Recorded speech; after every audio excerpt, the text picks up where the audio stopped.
Hello and welcome into another episode of Locked On Wolves. Today on the show, it's the post-game podcast from the Wolves' win over the Memphis Grizzlies. Anthony Edwards' third quarter explosion, his fourth quarter defense on Jaren Jackson Jr. That's right, Ant shut down JJJ in the fourth quarter of this game. We'll also talk about the Wolves bench. Reid, Nickeil Alexander-Walker had great games. Jaden McDaniels showed life after a rough stretch here. A really good all-around game for Minnesota, holding on to it at the end. We'll break it all down. Welcome in. You are Locked On Wolves. You are Locked On Timberwolves, your daily Minnesota Timberwolves podcast. Part of the Locked On Podcast Network. Your team every day.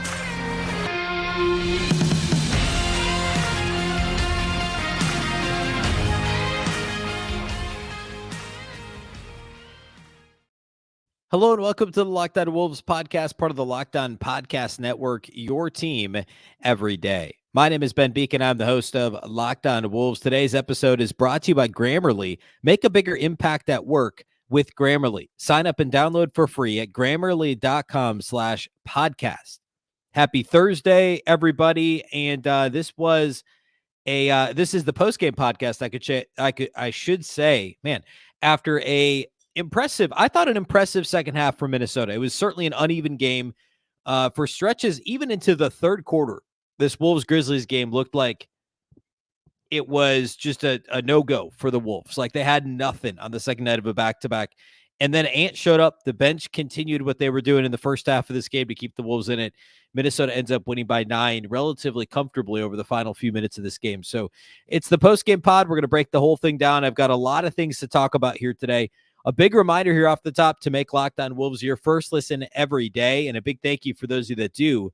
Of course, this show is free and available everywhere. That includes YouTube as well as all of your favorite audio platforms. Wherever you like to listen to podcasts, you can find Locked On Wolves. You can also watch on the Locked On Sports Minnesota app on both Roku and Amazon Fire TV, and you can follow on X. And you can follow on X at both Locked On T-Wolves and also at Beecken with 2 B's, 2 E's, CK. EN. All right, lots to get to here. And I want to start with kind of how this game started for Minnesota. What was so frustrating early in the game? The Timberwolves, obviously, was very frustrating early. They got down 14-0 to start this game. It was 10-0 before Chris Finch called a timeout. The Target Center crowd, of course, doesn't sit until the Wolves score. So they're standing for 2+ minutes. Wolves call timeout. They come out. I think they turned it over immediately again after the timeout, give up 2 more buckets. It's 14-0 before Karl-Anthony Towns hits a three from the left wing.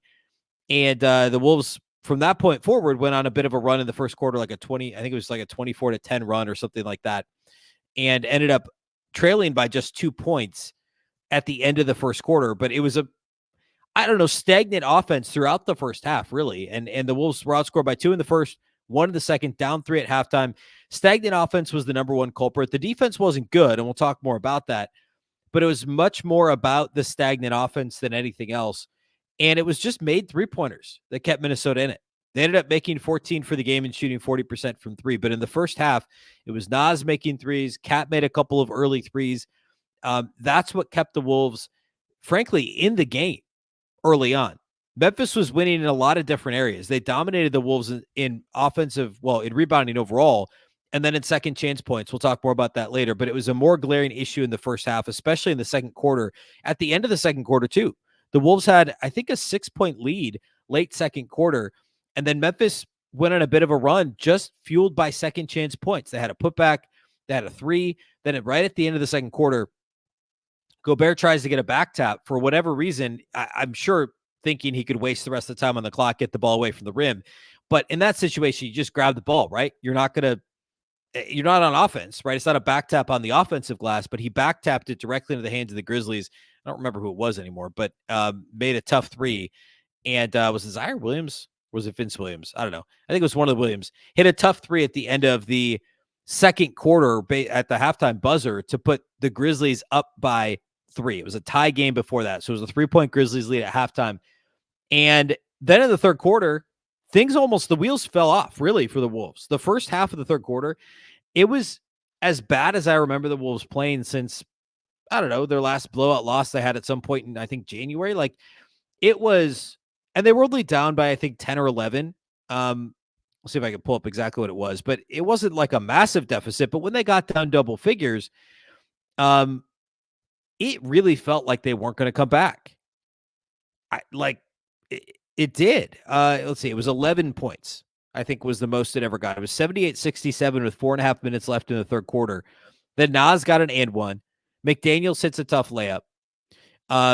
The Grizzlies came back with a 3-pointer, and then Ant went on a bit of a run. Not a bit of a run. He scored 7 straight himself. He had a big dunk on a cut to the rim, hit a tough 3-pointer, which was his only 3-point make of the game.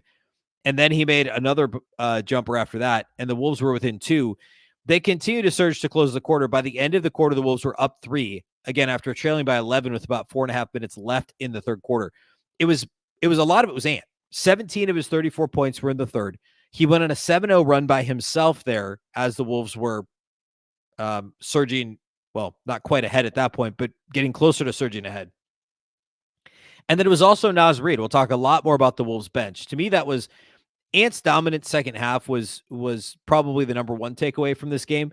Number two, though, was another strong game from Alexander Walker and Nas Reid. The two of them have been, the last couple nights at least, have saved the Wolves bacon multiple times, and I want to get more into that. But let's talk a little more about Ant here. Jaren Jackson Jr. had a monster first half for Memphis. He had a really good game overall. Jaren Jackson ended up scoring 33 points on 23 shots. He was 3 of 10 on 3. I know he hit his first 2 3-point attempts. He might have had all 3 in the first half, but it felt like he made a ton of shots early. Got to the line 10 times, had 13 boards in this game, 3 steals, only a couple of turnovers, and was kind of dominated early in this game. No Kyle Anderson, of course, in this game, who would have been somebody that could have potentially checked Jaren Jackson, but Rudy was giving him space and he was hitting threes, and then he was taking Rudy and Towns off the dribble. Not the best Rudy game, by the way. We'll talk more about that too. But just a really strong first half from Jaren Jackson. So late, when the Wolves finally got that lead, or when they were trying to get that lead, Finch just said, you know what? Let's just have Anthony Edwards. Like, Ant came to play today. McDaniels was in a little bit of foul trouble. Ant wasn't. Let's put Ant on Jaren Jackson Jr., his Team USA teammate, and see what happens. I don't think he scored with Ant guarding him. Ant shut him down a couple of times. He was physical with him in the post, got called for one foul that easily could have gone against Jaren Jackson. For Ant was trying to front Jackson in the post, and Jackson tried to kind of pin him. They called the foul on Ant. He also blocked his shot late in this game. Altered another shot. Like, incredible physical defense from Anthony Edwards, just underscoring that he can literally do anything on the basketball court, including guarding, a borderline all-star big on the perimeter, guarding him in the post. He followed him everywhere. He was truly guarding Jaren Jackson Jr. for stretches late in this game. It was very impressive. And then you add that to 34 points on 21 shots for Ant. He was only 1 of 6 on 3-pointers. He was 10 of 15 on 2-point attempts, was a perfect 11 for 11 at the line. And Ant easily could have had another 4 to 6 free throws in this game. I thought overall the officials were okay, but Ant was finishing through contact, man. Like, especially in the second half. Ant came to play on both ends of the floor. It was a really impressive performance. I want to focus in on the Wolves bench next, and talk about just how impressive that was. Also, Finch's rotations, which I think were pretty interesting in this game, especially when he opted to not play Rudy late. And it worked out. I just thought it was interesting, both in the backcourt and in the front court, what Finch opted to do with his rotations. So we'll talk about all that here next. Today's episode of Locked On Wolves is brought to us by our friends at eBay Motors. Our partners at eBay Motors have teamed up with Locked On Fantasy Basketball host Josh Lloyd to bring you some of the best fantasy picks each week all season long. Whether you're prepping for a daily draft or scouting the waiver wire, every week we're going to provide you players that are guaranteed to fit on your roster. So let's see who Josh has picked out for us on this week's eBay's Guaranteed Fit Fantasy Picks of the Week. I'm going to go with Benedict Mathurin of the Indiana Pacers. Mathurin is in career best form and posting numbers in multiple categories. There are some concerns of consistency with Mathurin, but while he's rolling, he is worth using. By the way, the Pacers on Wednesday night, the Pacers beat the New Orleans Pelicans, which is nice to see. The Wolves struggle with the Pels. I guess it's nice to see unless the Pels end up in the 8th seed and end up playing the Wolves in the first round. I don't really want to see them. But anyway, pick up Benedict Mathurin with the Indiana Pacers. Josh Lloyd from Locked On Fantasy Basketball is going to help you win your fantasy championship.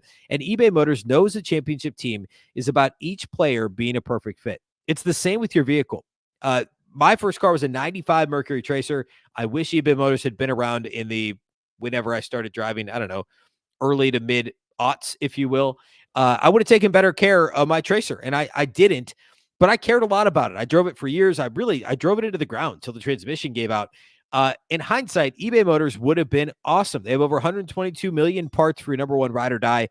You can make sure your ride stays running smoothly. Brake kits, LED headlights, roof rack, bumpers, whatever your baby needs, eBay Motors has it. And with eBay Guaranteed Fit, it's guaranteed to fit your ride the first time, every time, or your money back. Plus, at these prices, you're burning rubber, not cash. Keep your ride or die alive at ebaymotors.com.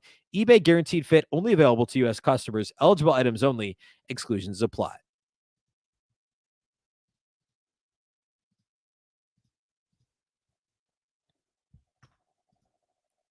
Locked On has launched the first ever national sports 24/7 streaming channel on YouTube, and now it's available on Amazon Fire TV in the free Fire TV channels app. Locked On Sports Today is here for you 24/7, covering the top sports stories of the day with the local experts of Locked On, plus our national shows covering every league. Find Locked On Sports Today now available on the free Fire TV channels app.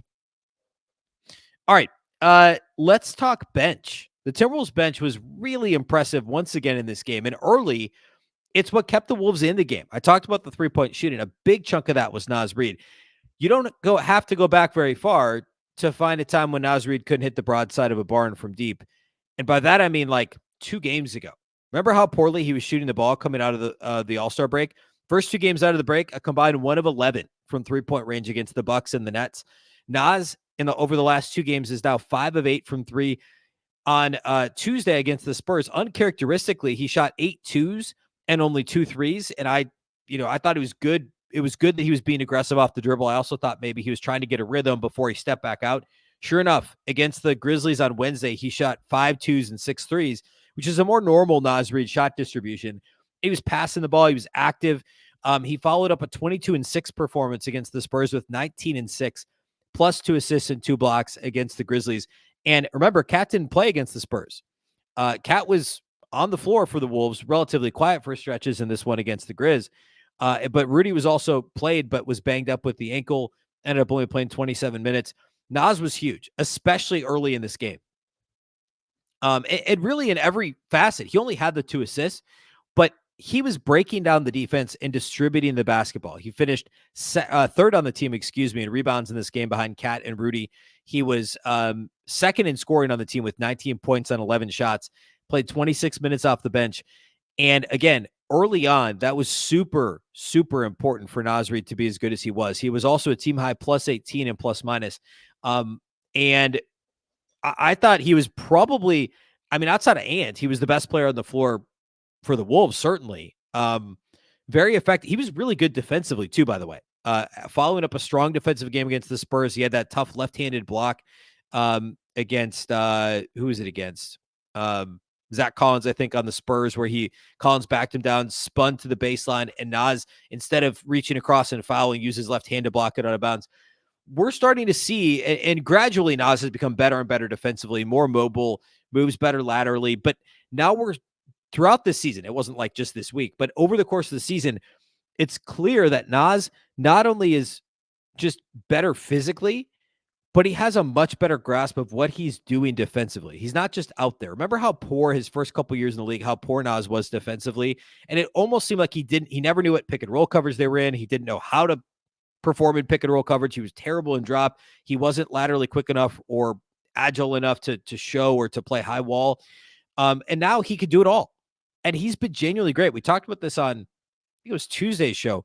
The defensive metrics are very favorable for Naz Reid. And all the Wolves lineups, their best 5-man lineup and their best defensive 5-man lineup is the Wolves starters minus Cat plus Naz. I'm not saying Naz is a better player than Karl-Anthony Towns, but he has been better pretty objectively speaking, been better defensively than Cat, certainly for the last, call it 6 weeks. Cat, I think, has slipped a little defensively here of late. But overall, the season's been pretty good. Nas has been great. Like, he really has been a two-way player this year for the Wolves. I also want to shine some light on Nickeil Alexander-Walker. I think his performance is going to get lost a little bit mostly because of Ant, but also because of Nas. Alexander Walker was phenomenal in this game. And we're now talking, this is the third straight post-game pod where I've talked about Nickeil, and the numbers aren't exactly eye-popping. He did score 12 points and knock down some threes in this game. Actually only knocked down 1 3 in this game. But like going back to Saturday against Brooklyn, I know he was an 0 for from the field on Saturday. He had 0 points, 0 of 5 from 3. He was 0 of 5 against the Spurs from 3 on Tuesday. This dude has played such good defense over the last 3 games. Go back and watch him. I mean, I wouldn't blame you if you didn't want to go back and watch the Brooklyn game. But if you want to go back and watch Nickeil's defense in the Brooklyn game, Minnesota only gave up 86 points. This was like Brooklyn shot like nothing from the field in this game. Nickeil literally shot nothing from the field. He was awesome defensively, grabbed 6 rebounds in that game, was a contributing member to this 15-point Wolves win against Brooklyn. Against the Spurs on Tuesday, it was a little of both. He was awesome defensively. The offense started to come around. He was 0-5 from 3 again, but he had 6 assists to only 1 turnover. He did score 8 points. He was a bit more active. And then in this game, it all came together in the most Nickeil Alexander-Walker way possible. 12 points on 5 of 10 shooting, 5 assists, and 4 blocked shots for Nickeil Alexander-Walker against the Grizzlies on Wednesday. There was one possession. He got 2 blocks in a row. I think they were both on Jaren Jackson Jr. He stripped the ball, then blocked him after he got it back and went back up. An incredible defensive performance. Like, seriously, spend a couple possessions next game and just watch Alexander Walker and the frenetic pace that he gets after it. We talked all offseason about how he's one of the best in the league at navigating screens. The B-ball index numbers from last year, basically the best 2 in the entire league, were Jaden McDaniels and Nickeil Alexander-Walker at fighting through screens, at ball screen navigation. I think Jaden actually was literally number 1 according to B-ball index, and Nickeil Alexander-Walker was right up there.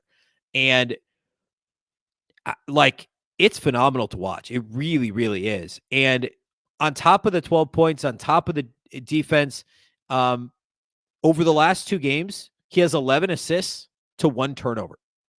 Nickeil Alexander-Walker has been so good. You could argue that collectively over the last 2 games, the Wolves' best 2 players between Tuesday and Wednesday were Naz Reid and Alexander Walker. I'm serious. I mean, Gobert didn't play well at all Wednesday. We'll talk a little bit more about that here in a minute. Cat didn't play Tuesday. Ant was up and down Tuesday and certainly had a very strong second half on Wednesday. So I guess Ant would be the one argument against that. But man, have Naz and Nob been really good. And if they don't play as well as they did in the first half of this game, or contribute in the way they did in the third quarter when Minnesota surged ahead, the Wolves don't win this game. They probably don't beat the Spurs Tuesday either. Remember, that was only a 9-point win also. They won each of these games by 9. Nickeil and Naz were huge. The Wolves bench overall, we should also talk about Monte Morris. Again, not eye-popping numbers, 5, 5, and 4, shot just 2 of 7. He hasn't shot the ball well the last couple games, but I thought he played really well Tuesday. And defensively in this game too, I mean, Jaden struggled. Jaden was good in this game, but overall, recently, Jaden struggled a bit to stay in front of guys compared to what we saw earlier this year, what we saw of last year. Monte Morris, no such issues. Conley, I think, struggled a bit defensively here the last couple of games. I mean, it's a long season. Monte Morris looked fresh in this game. Good defensively, moving his feet, staying in front of guys, guarding the point of attack, only committed 1 foul in 21 minutes, had 5 assists to no turnovers. It was a well-rounded Monte Morris game, to be sure. Also, I should mention, the other thing I wanted to mention was the rotation. Jordan McLaughlin did see 4 minutes of run in this game as part of the rotation in the first half, a dual point guard lineup with McLaughlin and I believe McLaughlin and Morris on the floor together, and it worked out well. McLaughlin hit one of his 2 3-point attempts. The second one was a heave at the end of the shot clock, but he knocked down a catch-and-shoot 3 like he has been. He had a nice swing for an assist. Strong stint for McLaughlin. So the two point guard thing we saw a little bit of in this game, not a ton. The big man rotation, when Finch went away from Rudy Gobert late, and I'm sure it was a combination of him not playing super well and the ankle just getting him a bit of a break. And I think they're certainly related because he just did not look himself rotation-wise defensively. He was not exactly nimble offensively either. But there was a stretch in the fourth quarter where Finch went with Karl-Anthony Towns at the 5, and Ant, when he was guarding Jaren Jackson, was effectively playing the 4, excuse me. I believe that lineup was Cat, Ant, Jaden, who I would say was playing the 3, and Alexander Walker, and then I believe it was either Morris or Conley at the point. But, you would normally look at it and say, oh, okay, McDaniels is playing the 3 and Ant's playing, or McDaniels is playing the 4, Ant's playing the 3. Ant was playing the 4. I mean, he was guarding Jaren Jackson and, was essentially the point forward with the ball in his hands on offense. But that was an interesting rotation choice for Finch, and it worked out great. Basically going small against a Memphis team that at this point, yeah, they can rebound the ball well on the offensive glass, but this isn't your Steven Adams, Jaren Jackson Jr., it's not that version of the Grizzlies. This was a, I'm blanking on the other guy who they had, Xavier Tillman. Like it's not that massive Grizzlies team. It's Jaren Jackson Jr. and Santi Aldama, who's not a beast on the glass exactly. Like you can go small against them, and the Wolves did, and it worked. Worked really well. All right, let's talk about studs and duds here, and then we'll close this thing out. Today's episode of Locked On Wolves is brought to us by our friends at Grammarly. No matter what kind of work you do, how you communicate is key. All those emails, reports, and presentations are equally important to the collaboration needed to get things done, and Grammarly can help. Grammarly is your AI writing partner to help you communicate more effectively and efficiently so you can make a bigger impact at work. I use Grammarly when I make the graphics for the show. I use it when I type emails all the time. I have it on my browser, and it's huge. Makes a big difference. Grammarly helps professionals get more done. You can save time with one click and go from editing drafts in hours to just seconds. 93% of professionals that use Grammarly Premium report that it helps them get more work done. By understanding your writing and your context, Grammarly can also help you provide relevant, personalized suggestions. They can even give you tone suggestions that help you navigate the most difficult work conversations. Make a bigger impact at work with Grammarly. Sign up and download for free at Grammarly.com/podcast. That's Grammarly, GRAMMARLY.com/podcast. Easier said, done.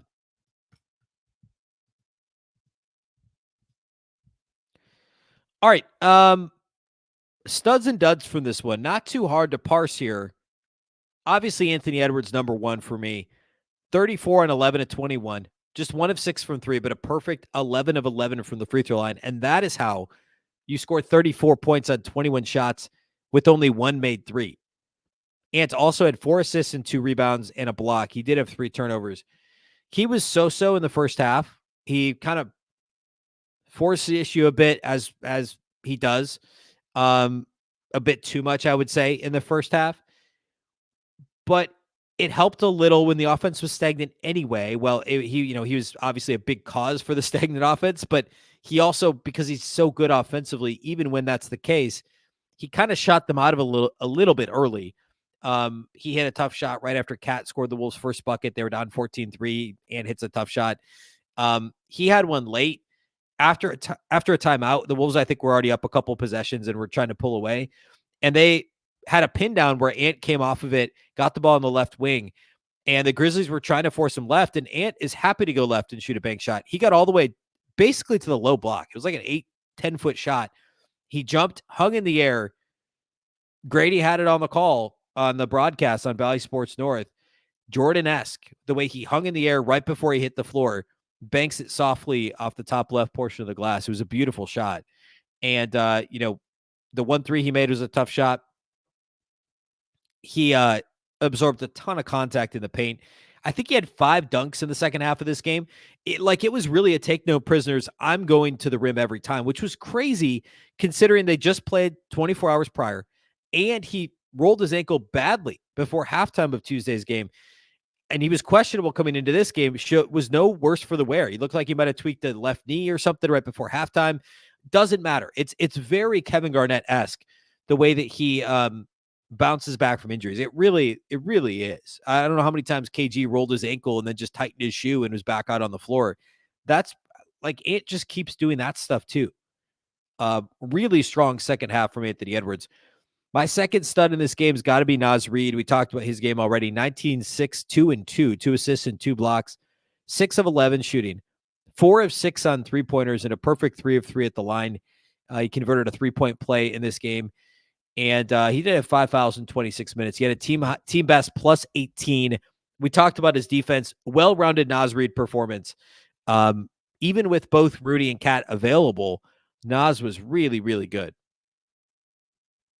My third stud, I could go I could go Jaden. You could it'd probably be one of those two. Yeah, it would definitely be one of those two.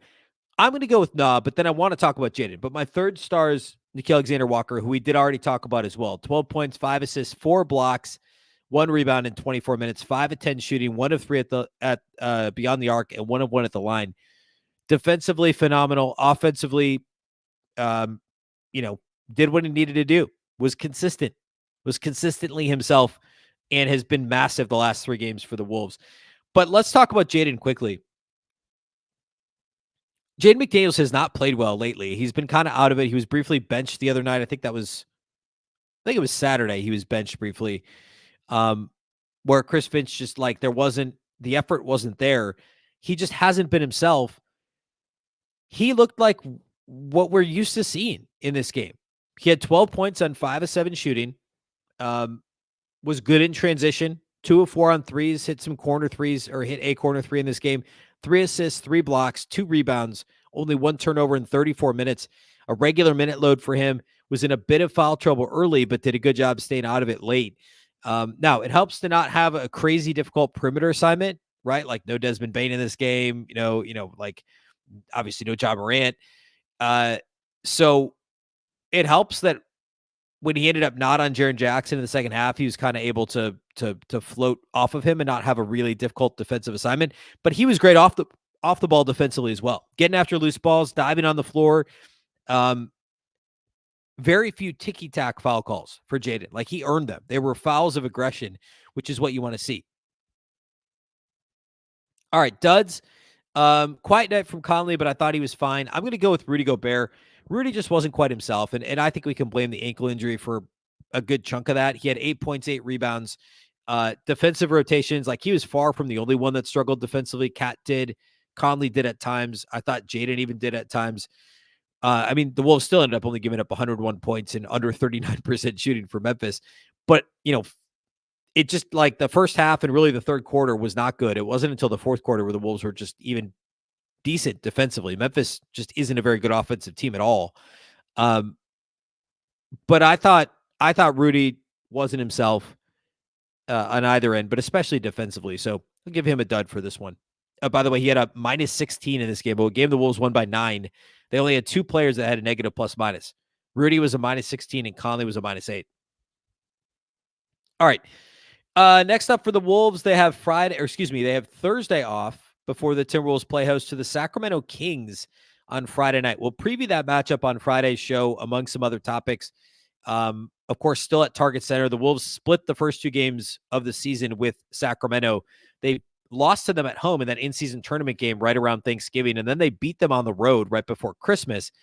And this is the third and final matchup between the two teams. It would be nice to win this tiebreaker. Sacramento's 9 games behind the Wolves or 8.5 games behind the Wolves in the West, but it'd still be nice to have it. It'd be nice to improve the conference record as well. And also it's a tough game. Like the Wolves, obviously they lost to Milwaukee last week. They beat 3 teams they were supposed to beat. It wasn't pretty a lot of the time, but the Nets, Spurs, and Grizzlies games, the Wolves played well in. Now you get the Kings and the Clippers before you close the homestand with the Blazers on the second night of a back-to-back. So it only gets tougher from here before a really difficult road trip that includes a Pacers-Cavs road back-to-back. So lots of tough games coming up. It'd be good to get this one against Sacramento on Friday. All right, that's all we have for today here on the show. A big thank you for making Locked On Wolves your first listen every single day. Of course, this show is free and available everywhere. That includes YouTube as well as all of your favorite audio platforms. You can also watch on the Locked On Sports Minnesota app on both Roku and Amazon Fire TV. And you can follow on X at Locked On T-Wolves and also at Beecken with 2 B's, 2 E's, C-K-E-N. Of course, the Locked On Wolves podcast is part of the Locked On Podcast Network. Remember, the Locked On Network is your local experts on all the biggest stories. Once again, I'm Ben Beecken. This is the Locked On Wolves podcast, and we'll catch you next time.